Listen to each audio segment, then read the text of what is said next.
నెల్లూరు జిల్లా కావలిలో నేర సామ్రాజ్యానికి అడ్డుకట్ట వేసేందుకు పోలీసు యంత్రాంగం కట్టుదిట్టమైన చర్యలు చేపట్టింది. జిల్లా ఎస్పీ ఆదేశాలతో నేర నియంత్రణే లక్ష్యంగా కావలి డీఎస్పీ కార్యాలయంలో కౌన్సిలింగ్ నిర్వహించారు. ఈ సందర్భంగా కావలిలోని నేరగాళ్లకు పోలీసులు స్ట్రాంగ్ వార్నింగ్ ఇచ్చారు. చట్ట వ్యతిరేక కార్యకలాపాలకు పాల్పడితే ఇకపై సహించేదే లేదని పోలీసులు స్పష్టం చేశారు. నేర ప్రవృత్తిని వీడకపోతే పట్టణం నుంచి బహిష్కరిస్తామని హెచ్చరించారు. కొత్తగా వచ్చిన డిఎస్పీగా ఇప్పుడు ఎవరైనా సరే మీరు కావల్లో ఉండాలనుకుంటే షీట్ కాడ ఉంచొచ్చు తీయొచ్చు అనేది కానీ చేస్తాం. అంటే సత్వరతం ఉంటే అప్పుడు మేము దాని మీద ఆలోచిస్తాం. ఇప్పుడు ఈ షీట్ ఉన్నంతకాలం ఏది జరిగినా సరే ఇప్పుడు ప్రతి ఎలక్షన్కి వచ్చినా సరే డబ్బులు పీపిస్తున్నారా, ఓటర్ చేస్తున్నారా? అది కాబట్టి అలాంటి పరిస్థితి లేకుండా అంటే మీ షీట్లు మీరు కానీ మంచి ప్రవర్తనలో ఉండి ఎలాంటి గొడవల్లో ఇన్వాల్వ్మెంట్ లేకుండా డైరెక్ట్గా కానీ ఇండైరెక్ట్గా కానీ ఎలాంటి గొడవల్లో మీ యొక్క పాత్ర ఉండకూడదు. అంటే వాడి మాట ఈ మాటని అనవసరంగా మీరు కానీ ఇన్వాల్వ్ అయ్యారా మీకు మీరు జీవితాంతం మీరు బతుకున్నంత కాలం ఆ షీట్లు ఉంటాయి.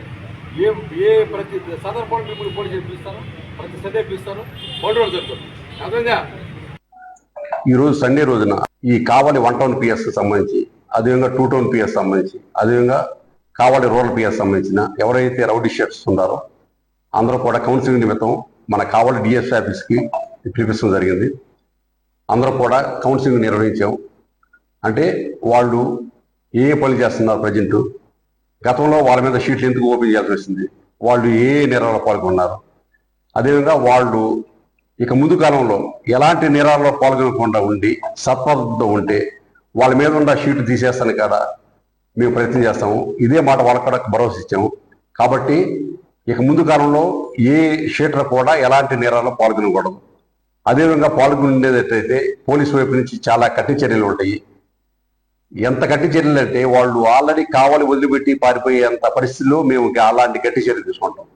ఎందుకంటే సత్ప్రవర్తనతో ఉంటే కావల్లో ఉండొచ్చు, వాళ్ళ యొక్క జీవన విధానం వాళ్ళ ఏంటంటే కుటుంబంతో కావల్లో ఉండొచ్చు. అదే కానీ వాళ్ళు మళ్ళీ ఏమన్నా గతంలో చేసేట్టు మళ్ళీ రాబోయే కాలంలో కూడా ఏమన్నా రౌడీ ఎలిమెంట్స్ ఇలాంటి కానీ కార్యకలాపాల్లో పాల్గొంటే మాత్రం వాళ్ళ మీద చట్టపరంగా చాలా గట్టి యాక్షన్ తీసుకుంటాము.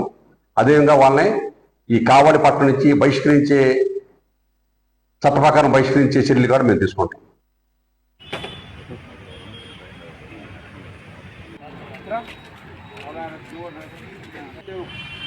జనరేషన్ యంగ్ జనరేషన్ చూస్తున్నారు. మిమ్మల్ని పెళ్లి చేస్తున్నారు, మీ పిల్లలు మీ పుట్టేది పిల్లలు వాళ్ళు ఏడుస్తారు. అంటే అర్థమైందా? ఇది కాకుండా ఎక్స్పెరిమెంట్ అంటారు, నగర బహిష్కరణ అనేది కూడా ఉంటుంది. కుట్రలు చేస్తాను. నేను కొత్తగా వచ్చాను డిఎస్పీగా. ఇప్పుడు ఎవరైనా సరే మీరు కావల్లో ఉండాలనుకుంటే షీట్ కాడ ఉంచొచ్చు తీయొచ్చు అనేది కానీ చేస్తాను. అంటే సత్వరతం ఉంటే అప్పుడు మేము దాని మీద ఆలోచిస్తాం. ఇప్పుడు ఈ షీట్ ఉన్నంతకాలం ఏది జరిగినా సరే ఇప్పుడు ప్రతి ఎలక్షన్కి వచ్చినా సరే డబ్బులు పీపిస్తున్నారా, ఓటర్ చేస్తున్నారా? అది కాబట్టి అలాంటి పరిస్థితి లేకుండా అంటే మీ షీట్లు మీరు కానీ మంచి ప్రవర్తనలో ఉండి ఎలాంటి గొడవల్లో ఇన్వాల్వ్మెంట్